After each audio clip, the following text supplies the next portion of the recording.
Taekwondo is a wonderful sport, not only for kids, but it's for everyone, including moms. Now here's our Taekwondo mom.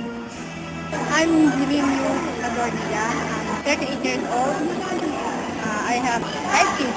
My 3 kids are already Taekwondo. Physical fitness. At the same time, sa panahon ngayon, sa dami ng mga women, pang-self-defense.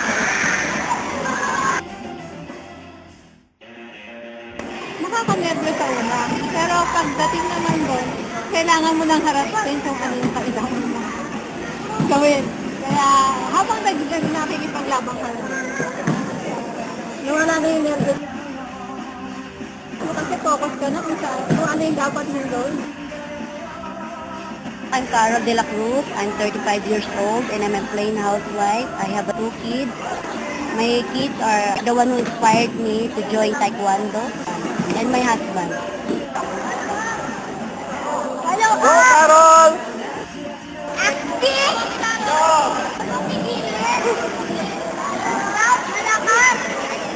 Ayaw, masaya, masarap. Kasi sinubukan ko mag-training kick, natamaan ko rin ang baba lang. Siyempre, unang-una, self-defense, tapos para maprotektahan ko rin mga anak ko.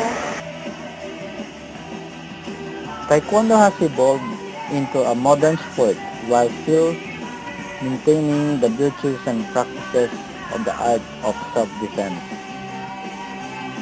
It enables them to build and maintain a strong body, develop self-confidence, courage, self-reliance, quick thinking, and respect.